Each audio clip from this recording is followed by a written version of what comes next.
Stories of Great Christians. We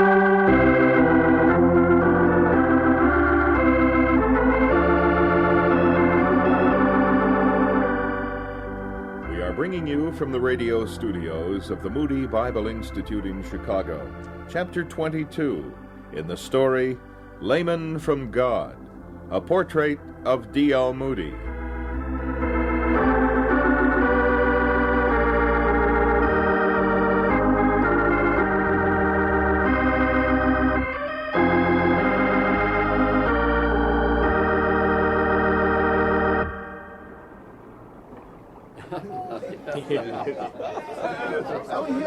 Hey there, Mr. Moody. General Howard, what a small world. Yes. I didn't expect to meet you on board ship. Nor I you, although I have been following you in the newspapers. Great work you're doing, sir. Oh, not me, General. God is doing the work. I'm simply his mouthpiece. General, I'd like you to meet my son, Will. Will, this is General Oliver Otis Howard. How do you do, General Howard? I'm fine, thank you, young man. Your father preached to my troops during the Civil War, just before the Atlanta campaign. I must add that the General asked me to preach. He was very concerned about the spiritual welfare of his men.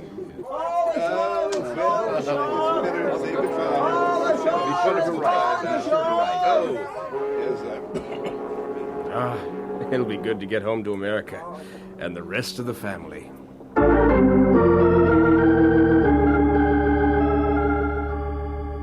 The German Lloyd liner the Spree cast off her mooring lines and departed Southampton, England, on Wednesday, November 23rd, 1892. Moody had been preaching again in the British Isles, and having finished the successful campaign, was now heading home with his son Will. Will's first thoughts were for his father's welfare, as the speedy ship got under way. When they would hit the ocean ground swells, the ship would start to roll, and Moody would get seasick.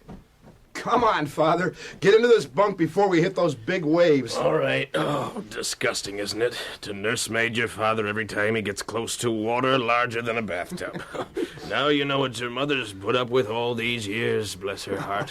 Come on, old bear. Get into bed. Mother never complained, and neither will I. Oh, I wish I could hibernate like an old bear every time I cross the ocean. Then I'd never know anything but smooth water.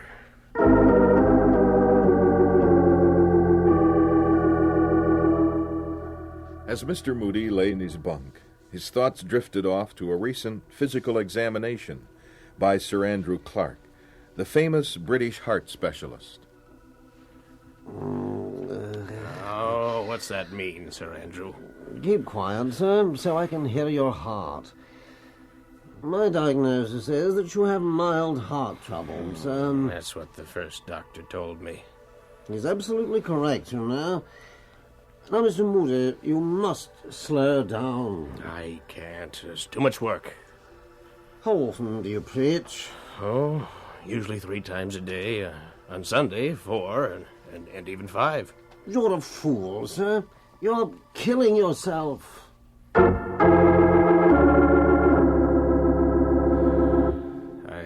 laid in my bunk waiting to get seasick and thought how well off I was. I had laughed off Sir Andrew's warning at first, but now I began to think I'd better take it a little easy. I thought about the great campaign coming up in the summer of next year. Well, I thought that after all these years of hard work, perhaps the great World's Fair campaign could get along without so much of Moody. I'd listen to the doctor and take it a little easy. Maybe this wasn't such a bad idea after all. During the third morning out, Saturday to be exact, both Will and his father were in their bunks because of heavy weather. The ship was rolling violently. I was lying flat on my back waiting for calm weather. Except for the seasickness, I had a very good feeling. I congratulated myself on my good fortune and was thankful to God that in all my travels I had never been in an accident of a serious nature. I guess Will had dozed off because it was too stormy to walk about.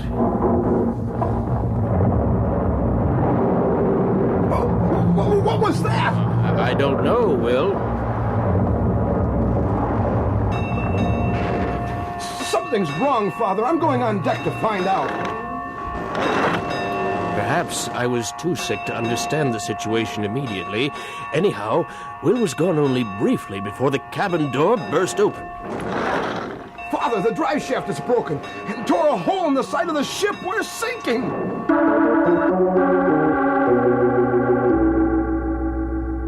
Yes, the Spree was 3 days out to sea and sinking by the stern. The drive shaft had fractured. Still revolving from the tremendous power, the loose end of the shaft ripped out the stern tube, allowing seawater to fill the two after compartments. The stern compartment's watertight doors were immediately closed. The interior bulkhead carrying the water pressure was reinforced with heavy timbers and bracing to keep it from caving in. Captain Villagerard and his engineering officers gave lightning-fast orders, and the crew carried them out with cool dispatch. The lives of 750 passengers depended on these men. Attention, attention, gentlemen. Gentlemen, each one of you has been issued a revolver and ammunition. You are to enforce discipline at all times. I expect every officer to keep a cool head and a quick mind. Report immediately to me any change in the ship's condition. Even the slightest change I want to know about. Right now, is this understood? You are to handle the passengers with understanding and kindness, but in all cases with firmness. Panic must not be allowed on this ship. The Spree drifted helplessly in the stormy sea. She was listing badly and lurching wildly with every gigantic wave. There was no power at all, but the captain and the crew had stabilized her condition for the moment. At noon, the captain called all passengers into the grand salon for his personal comments. Ladies and gentlemen, the captain wishes to speak with you. Ladies and gentlemen. Ladies and gentlemen, let me first thank you for your cooperation and calmness. I know you're frightened and worried. Let me assure you that the ship's condition has been stabilized and we are in no immediate danger. However, I will not lie. We are in serious trouble. As you can tell by the listing of the deck, the stern is deep in the water and the bow is high in the air. We have stopped the flooding, but our pumps have failed. If the storm subsides quickly and we drift into the sea lanes of other ships, we have a good chance of rescue. Rockets will be fired at regular intervals, signaling all passing ships of our distress. Now, you can all either stay in the Grand Salon or in the upper deck cabins. Please obey all orders promptly. General Howard, Mr. Moody, I should like to see you in my cabin immediately. Thank you.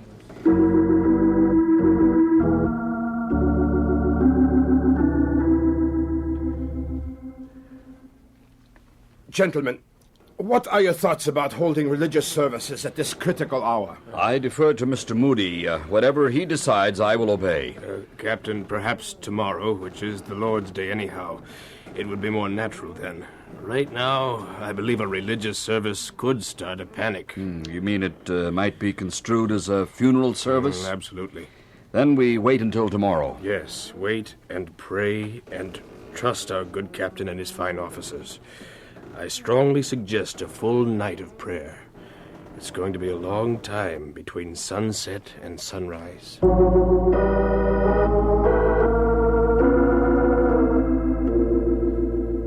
Sunday morning came without hope of any kind. The stricken ship was drifting out of the well-traveled sea lanes. Moody asked General Howard to get permission from the captain for a religious service that evening. The permission was gladly and quickly given, and notice was sent throughout the ship. Almost all of the 750 passengers crawled and skidded to the meeting. The storm was still raging, and the ship lurched severely with the heavy seas.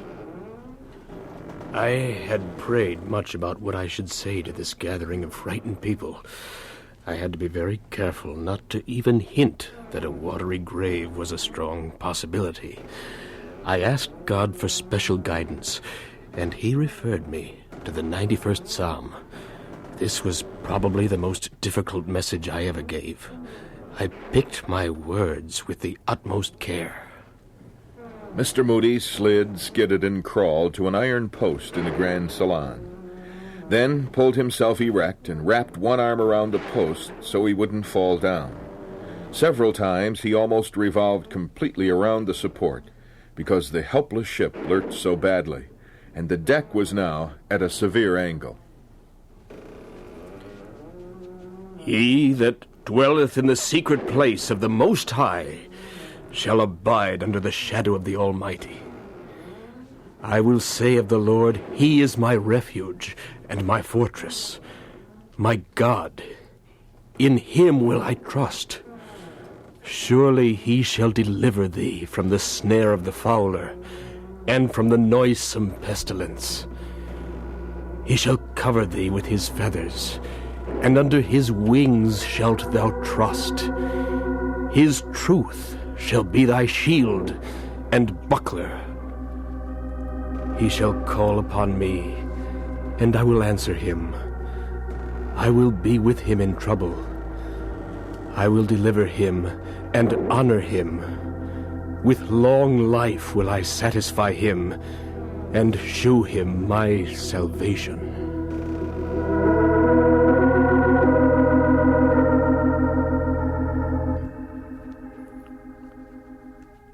I was passing through a new experience. That night was the longest of my life. I thought myself immune to the fear of death. Oh, I knew there was no cloud between my soul and the Savior. I knew that if I died the next hour, I'd wake up in heaven with my beloved Jesus. But I still had much to live for. Then I thought of how I was going to take it easy at the upcoming World's Fair. I prayed, "Oh God, if you will spare my life and bring me back to America, I will go to Chicago and prepare for the World's Fair campaign with all my strength. I will preach Christ with all the power you give me." Then peace filled my heart. I fell sound asleep. One amazing thing happened. My seasickness had been cured and was never to bother me again. I slept like a baby until about 2 o'clock in the morning. Father! Wake up, Father! Come on, wake up! Come on, Father, wake up! What's the matter, Will? A ship out there! We're going to be rescued!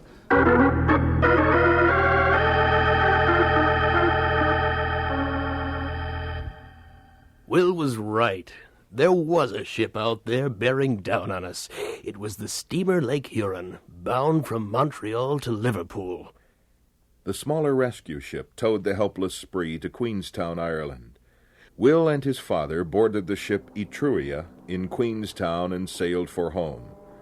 In the port of New York, there was a tremendous reunion. Oh, my dear ones. Oh, my beloved husband and son. God has saved you. Emma. Oh, praise His holy name. Well, I'd hug both of you at the same time, but I can't. Will, you'll just have to wait your turn while I welcome your father home. Oh, thank God for your safe arrival.